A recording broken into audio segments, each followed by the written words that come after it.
Hello मेरे प्यारे बच्चों, बहुत गुड न्यूज़ आपके सामने आ गई है। जी हाँ, आपका बहुत बहुत स्वागत है आपके अपने प्यारे से यूट्यूब चैनल स्पाइस स्टडी पर। जो आज हम एसएससी की जो विभाग एमटीएस है उसकी जो पोस्ट आने वाली है बहुत धमाकेदार आने वाली है, तो उसी के सिलसिले में मैंने वीडियो बनाई है।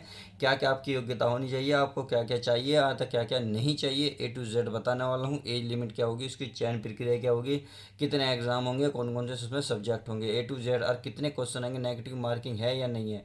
यानी कि आपके दिमाग में जितने भी क्वेश्चन होंगे A to Z का सॉल्यूशन देने वाला हूँ। तो चलिए बिना किसी देरी के सीधे सीधे शुरुआत करते हैं। अगर मैं इसमें पोस्ट की बात करने लगा तो पोस्ट मतलब 6,000, यानी कि आने को तो 9 तो 10 हज़ार 12 लोग बोल रहे हैं, परंतु जहाँ तक मेरा विचार है 6,000 से ऊपर नहीं आएंगी, यानी कि 6,000 के आसपास ही समथिंग रह जाएगी। तो 6,000 पोस्ट मान के चलिए अपनी। अगर मैं क्वालिफिकेशन की बात करूं तो क्वालिफिकेशन में आपको 10th पास होना चाहिए, केवल 10th पास। और 10th पास में केवल परसेंटेज, यानी कि आपको पास होना चाहिए, फेल नहीं होना चाहिए। इसमें परसेंटेज का कोई वैल्यू नहीं है कि आपको 98% चाहिए, 90% चाहिए, या आपको 75% चाहिए, ऐसा कुछ भी नहीं है। केवल आपको पास होना चाहिए, केवल 10वीं में। क्लियर। चलिए आगे चलते हैं। अगर मैं फ़ीस की बात कर लूँ, फ़ीस अगर मैं जनरल वालों की बात करूँ तो जनरल वालों में कितने हुए, 100 रुपये लगेंगे। 100 रुपये केवल इसका चार्ज कटेगा, जो भरेगा उसका चार्ज अलग होगा। यानी कि केवल 100 रुपये आपको भरने के उसके देने होंगे, जो फॉर्म में रुपये निकलेंगे जनरल वालों के लिए।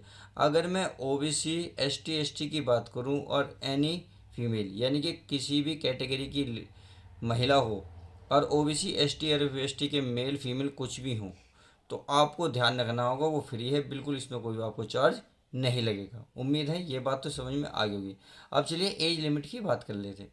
अगर मैं एज लिमिट देखूं तो 18 साल मैक्सिमम मिनिमम होगी, 25 साल मैक्सिमम होगी। सही है, ये होगी जनरल वाले के लिए। अगर औरों की अदर की बात की जाए तो 18 से 27 साल। सही है। अब देखिए, ये जो दो पोस्ट निकलती हैं, दो पदों के लिए निकलती हैं। क्या? दो पदों के लिए। एक निकलती है एमटीएस पद के लिए, एक निकलती है हवलदार के लिए। ध्यान रखना, ये दोनों पद मिलकर निकलेंगे। सही है, एमटीएस और हवलदार। इन दोनों की एज मैंने बता दी है, 18 से 25 या 18 से 27। अब आगे चलते हैं। चलिए, अगर मैं इसकी चयन प्रक्रिया देखूं, इसकी चयन प्रक्रिया यानी कि चयन किस प्रकार से होगा, तो ध्यान रखना सीबीटी होगा, फिर उसका फिजिकल होगा। देखिए फिजिकल में इतना मत समझना कि फिजिकल टफ होगा जैसे नेवी का, आर्मी वालों का या वाले सीडीएस वालों का होता है, ऐसा कुछ भी नहीं है। केवल इसमें रनिंग होगी, और रनिंग भी पैदल चलते हुए होगी, तो इसमें इतनी बड़ी बात नहीं है, बहुत सिंपल क्वेश्चन है। अब फिजिकल, और ना इसमें मेडिकल होने का, तो मेडिकल में ये नहीं कि बस आपको मेडिकल थोड़ा सा ये होगा, आपको दिखता है या नहीं, आपको सुनाई देता है या नहीं, आप बोल पाते हो या नहीं, केवल एक नॉर्मल मेडिकल होगा। समझ में आ गई? तो बहुत आसान है, बहुत सिंपल है, बहुत ही आसान है। अब चलिए, अब सीबीटी होगा तो सेक्शन 1 और 2 में होगा, और क्या होंगे, ये 1 डे यानी कि एक ही दिन होगा, यानी कि एक ही आपका जो रोल नंबर होगा उसी पर आधारित हो जाएगा, एक दिन में हो जाएगा, एक ही सेंटर पर हो जाएगा। तो आपको भाग दौड़ने की ज़रूरत नहीं है, केवल एक ही सेंटर पे एक ही दिन में हो जाएगा। यानी कि एक शाम को होगा तो एक दोपहर को हो जाएगा, या दोपहर को या शाम को, इस प्रकार से हो जाएगा। यानी कि एक ही दिन में आपको ये पेपर देना होगा। अब पहला जो पेपर दोगे वो पास होने के लिए दोगे। कितना? पास होने के लिए। अगर इसमें पास हो जाते हो तब CB2 का मेड लगेगी, यानी कि मेड तो हमारी CB2 बनाएगी, केवल इसमें पास होना है। अब इसमें क्या क्या सब्जेक्ट होंगे और इसमें कौन कौन से सब्जेक्ट होंगे मैं सारी डिटेल बताऊंगा, पर ध्यान रखना जब तक आप इसमें पास नहीं होने के, जब तक आप इसकी मेरिट नहीं बना सकते, क्योंकि जब एग्जाम होगा कौन फीस की चेक करेगा, ये तो केवल आपको पासिंग मार्क्स देगा। इसमें नेगेटिव मार्किंग है नहीं है, इसमें है नहीं है, अभी बताते हैं। तो चलिए, अब मैं नेक्स्ट देखता हूँ इसमें क्या क्या कंडीशन है। अब इसमें अगर सेक्शन ए की बात करें, एक सेक्शन ए का सिलेबस देख लेते हैं। अगर मैं सिलेबस देखने लगा तो रीजनिंग की बात करूं, सेक्शन ए में रीजनिंग आएगी, रीजनिंग और मैथ दोनों ही आएंगे। इसमें अगर 20 क्वेश्चन आएंगे, एक क्वेश्चन 3 नंबर का होगा, तो 20 से कितने हो गए, 60। इस प्रकार रीजनिंग में आपको 60 क्वेश्चन लाने हैं। अगर मैं मैथ की बात करूं तो मैथ में आपको 20 क्वेश्चन मिलेंगे, 20 क्वेश्चन, एक क्वेश्चन 3 नंबर का होगा, तो 20 से कितने हो गए, 60। तो 60 और 60 कितने हो गए, टोटल 120, यानी कि 120 मार्क्स आपको मिलेंगे। यानी कि इसमें से 120 मार्क्स में से लाना है। देखिए पढ़ना भी ज़्यादा हार्ड नहीं है, क्योंकि इसमें देखिए नेगेटिव मार्किंग बिल्कुल भी नहीं है, यानी कि आपको नेगेटिव मार्किंग का डर नहीं है। आप इसमें सारे क्वेश्चन कर सकते हो, तुक्का भी मारोगे ना तो भी पास हो जाओगे। सही है। रीजनिंग और मैथ इतना आसान है, थोड़ा बहुत पढ़ लो आपका बेसिक आसान क्लियर हो जाएगा। अब इसमें कितने कितने नंबर लाने हैं ये आपको मैं बताता हूँ। अगर आप जनरल से हैं, जनरल वाले 30% लाएंगे, 120 का 30% निकालोगे तो कितना आएगा, 36 आएगा।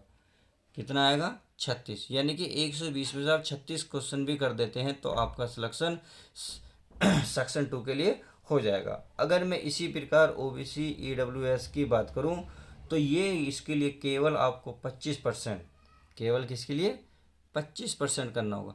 अब 25/120 का 25% का मतलब है केवल 30 क्वेश्चन। इन 120 में से चाहे 30 इसमें से कर दो या इसमें से कर दो या दोनों मिलाकर कर दो, आपको केवल 30 क्वेश्चन करने हैं, आपका सेक्शन ए में सिलेक्शन हो जाएगा। अब सेक्शन 2 के लिए आप अवेलेबल हो जाओगे। समझ में आ गई। इसी प्रकार अगर SC ST की बात करूँ तो ये आता है 20%। अब इसका 20% निकालेंगे तो कितना आएगा, 24। तो देखिए कितना आसान है, ज़्यादा हार्ड नहीं है, बिल्कुल भी नहीं है। कितना आसान है, 36 ले आओ। अगर जनरल वाले हो, अगर OBC WS के हो तो 30 नंबर ले आओ केवल। अगर SC ST के तो 24 नंबर ले आओ। उम्मीद है इतने तो देखिए तुक्का मार के आप ले भी आओगे। चलिए, अब ये तो रही ये बात। अब सेक्शन 2 की बात कर लेते हैं। चलिए सेक्शन 2 को भी चेक कर लेते हैं। सेक्शन 2 में अगर इसमें मिलेगा आपको जीके और इंग्लिश, ये थोड़ा सा आपको पढ़ना पड़ेगा। क्यों, मैंने पहले ही बता दिया, मेरिट यही बनाएगा, ये और कोई नहीं बनाएगा। अगर जीके की बात करो, जीके में 25 क्वेश्चन मिलेंगे, एक क्वेश्चन 3 नंबर का है, तो 25 से कितने हो गए, 75। यानी कि 75 नंबर तो इसमें से मिलने हैं। अगर इंग्लिश की बात करें तो इंग्लिश 25 क्वेश्चन देखने को मिलेंगे और एक क्वेश्चन कितने नंबर का, 3, तो 25 हो गए 75। तो 75 आपको इसमें से मिलेंगे। अब ध्यान रखो, जब ये दोनों मिलेंगे तो कितने क्वेश्चन हो गए, 75 जीके के, 75 इंग्लिश के, तो टोटल हो गए 150। तो 150 में आपको बढ़िया नंबर लाने होंगे अब। क्योंकि देखिए इनके करने के लिए केवल 45 मिनट मिलेगी आपको, ओनली 50 मिनट। इसमें नेगेटिव मार्किंग भी 1/3। सही है। अब जो नेगेटिव मार्किंग है 1/3। अब बस रही बात मेरिट, मेरिट बनेगी, मेरिट इसी के बेस पे बनेगी। तो उम्मीद है सब कुछ क्लियर हो गया होगा। अगर वेतन की बात करूँ तो वेतन ध्यान रखना, वेतन इसमें 27,000 प्लस है। तो वेतन बहुत अच्छा खासा है। अगर आप अपने अच्छे से तैयारी कर लेते हैं एक तुक्का मार के भी, तो आपको बस थोड़ी सी इंग्लिश और जीके पे थोड़ी मेहनत करनी होगी, ये आपका सिलेक्शन आसानी से हो जाएगा। तो उम्मीद है मेरे द्वारा समझाई गई डिटेल बहुत अच्छे समझ में आ गई। तो चलिए मिलते हैं किसी और नेक्स्ट वीडियो में। यदि आपकी कोई भी क्वेरी हो तो आप कमेंट्स कर सकते हैं।